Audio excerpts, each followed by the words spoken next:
Antes de avançarmos com mais conhecimentos sobre o Eloquent ORM, eu quero chamar uma atenção particular para este vídeo, precisamente porque na altura em que eu estou a fazer a gravação deste vídeo, acabou de sair a versão 8 do Laravel.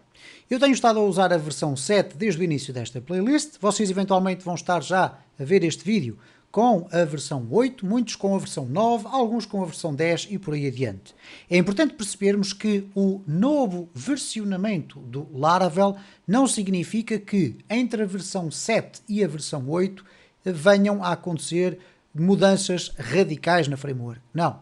O que foi decidido foi que, em vez de existir a versão 5.4.2, 5.4.3 e por aí fora, o 7.4.4, 7.4.5 e depois, quando há uma major release, passar para a versão 8, não. O que está decidido é que de 6 em 6 meses, a equipa que está responsável pelo desenvolvimento do Laravel vai lançar uma versão com um número inteiro maior. Isto é, daqui a 6 meses, portanto a versão que saiu 8, saiu a 9 de setembro, a versão 9 vai sair daqui a 6 meses e assim sucessivamente. De 6 em 6 meses sairá uma nova versão, o que quererá dizer que daqui a 3 ou 4 anos iremos na versão 12, versão 13, versão 14 e por aí fora. Obviamente que é importante acompanharmos sempre quais são as novidades de cada uma destas versões, eventualmente algumas novidades irão mexer ligeiramente naquelas funcionalidades mais básicas do Laravel, mas na maior parte dos casos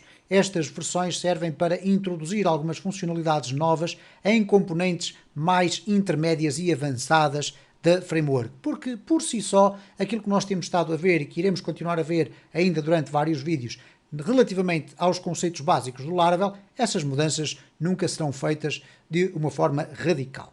Dito isto, vamos regressar então ao assunto com que abrimos o vídeo anterior desta série, que é o Eloquent ORM. E nós vimos então no vídeo anterior como é que o model é criado e a partir dele como é que nós podemos obter resultados. Bom, nós vamos regressar aqui muito rapidamente para fazer uma breve resenha. Em primeiro lugar, para criar um model, nós temos apenas que abrir o terminal e executar o PHP Artisan. PHP Artisan make model e depois damos o nome do model que nós quisermos. Quando pressionarmos o return, o que vai acontecer é que o model vai ser criado e neste caso, se vocês não colocarem nenhuma pasta, ele vai ser criado na raiz da pasta app, isto é, na mesma localização onde está este ficheiro user.php.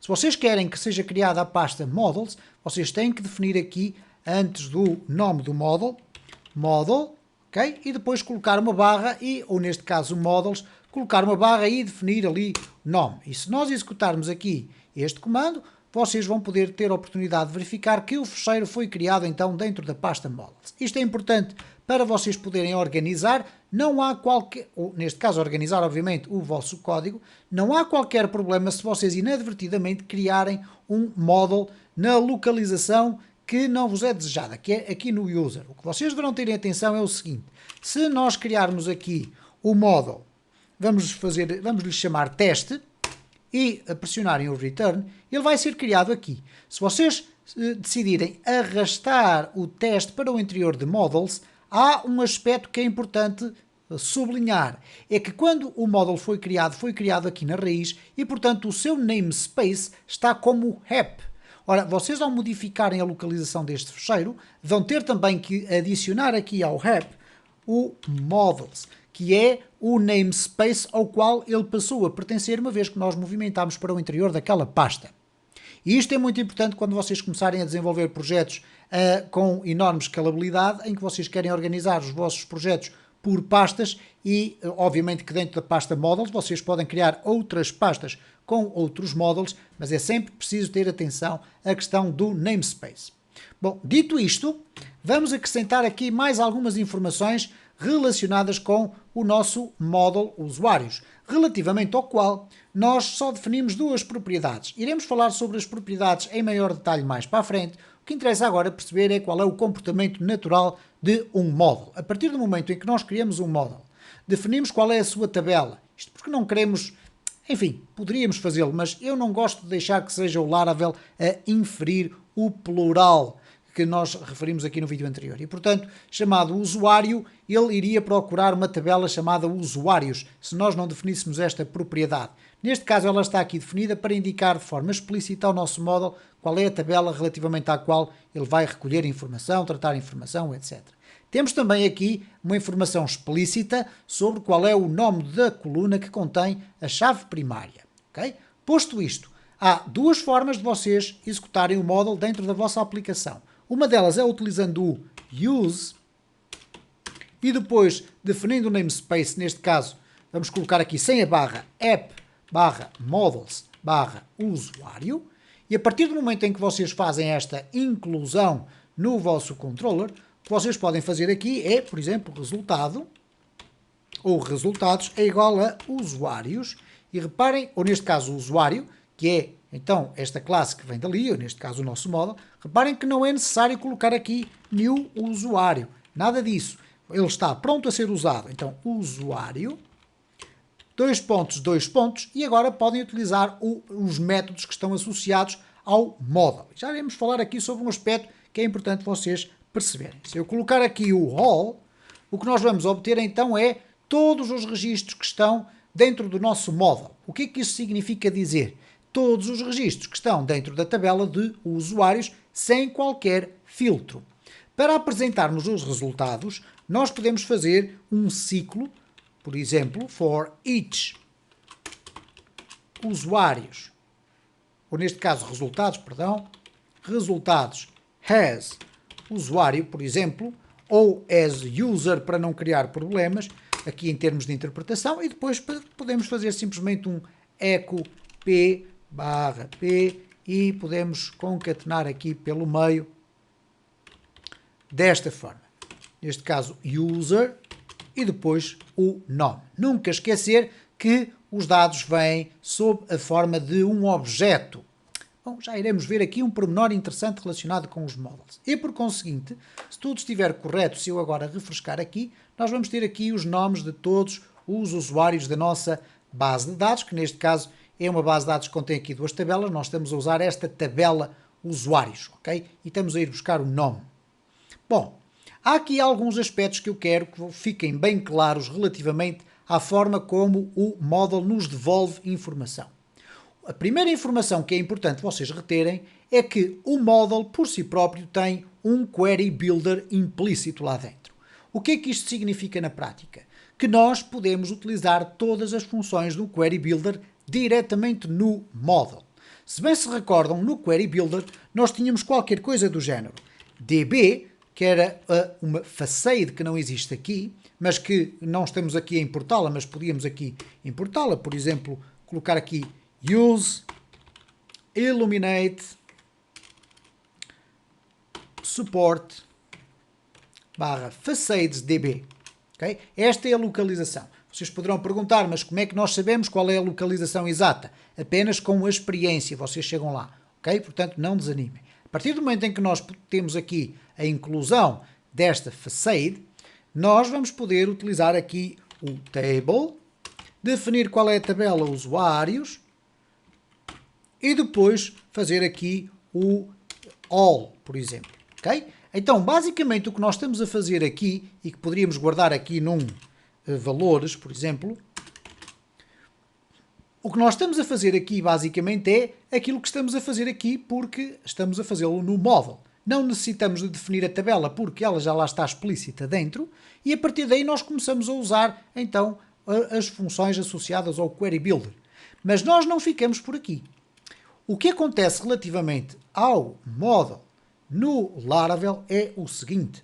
Ele devolve coleções. Ora, o que é que isso significa? Quando nós clicamos aqui na documentação e vamos olhar, nós vamos verificar aqui que ele diz, uma vez criado o model e associada, obviamente, a tabela da base de dados com a qual esse model vai trabalhar, nós estamos prontos para começar a ir buscar informação à nossa base de dados. Pensem no Eloquent Model, isto é, no model do tipo Eloquent ORM, como um Powerful Query Builder, isto é, um Query Builder bastante poderoso, que nos permite de uma forma muito fluente ir buscar informação à tabela que está a ele associada. E por isso vimos aqui este exemplo no vídeo anterior. Agora, o que é importante? nós podemos utilizar então, por exemplo, expressões deste género. Eu aqui não referi, peço desculpa pelo facto, que existe também a possibilidade de nós dizermos que resultados,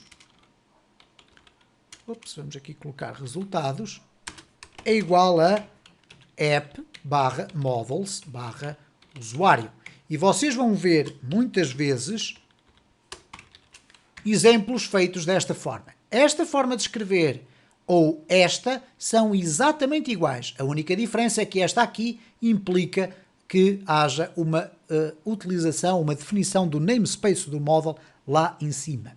Okay? Mas muitas vezes vocês vão ver isto escrito desta forma e não há qualquer problema em termos de performance relativamente a uma ou a outra. Eu vou aqui, por uma questão de leitura, deixar ficar esta que tira partido da importação ali no topo.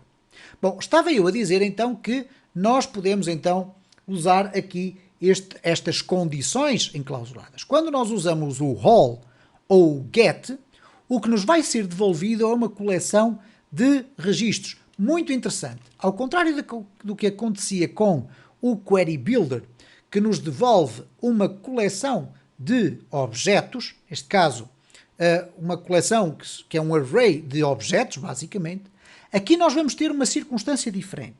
Então, se eu colocar aqui echo pré, e agora fizer aqui um print R de resultados, nós vamos ter a ocasião de verificar é o seguinte, eu vou aqui comentar esta parte do código para ela simplesmente não aparecer. Quando eu for aqui refrescar o meu código, vocês vão ter a oportunidade de verificar que o que eu tenho aqui já não é um simples array de uns quaisquer objetos, mas sim um objeto genérico do tipo collection. Ora, como podem verificar aqui, há aspectos muito interessantes a apresentar aqui, que é o seguinte, reparem que é de facto um array, até porque é a única coleção que o PHP conhece, mas dentro de cada registro que vem, não vem apenas o nome, o e-mail, a pontuação e o ID. Vêm mais informações, ok? Nomeadamente aqui uma versão original, versões alteradas, etc., do mesmo registro. E reparem que todas estas informações começam aqui no 0 e vão por aqui abaixo até passar para o registro número 1, são informações apenas relacionadas com a primeira linha do nosso registro. Então, em termos de poder e em termos de facilidade de acesso a um conjunto de informações mais aprofundadas do que propriamente os resultados de um Query Builder, é importante nós percebermos que o model vem com os seus resultados em formato de coleção. Bom, a partir daqui está aberta a caça aos resultados, isto é, nós estamos abertos então à possibilidade de fazer as nossas experiências. Por exemplo, se eu colocar resultados é igual a usuário e agora quiser colocar uma condição, uma cláusula where, eu não vou ter que definir a tabela porque ela já está definida, então eu vou colocar simplesmente where e aqui vou poder definir, por exemplo, ID ou então pontuação, vamos colocar assim, pontuação, aqui quero que a pontuação seja igual a 20, portanto, todos os registros que tenham uma pontuação igual a 20. Nunca esquecer que no final eu tenho que colocar o get, que é a mesma coisa que fechar a nossa coleção, neste caso. Isto é, fechar o nosso resultado. Vamos aqui simplesmente colocar, vamos deixar ficar aqui o print R. Obviamente que ele nos vai dar aqui alguns resultados, menos do que aquilo que são os registros completos da nossa tabela, mas temos aqui 0 e temos aqui o 1 e, portanto, temos dois registros e reparem que de todas as informações que aqui vêm, obviamente há aquelas que nos interessam, que são os atributos, neste caso as propriedades que aqui estão.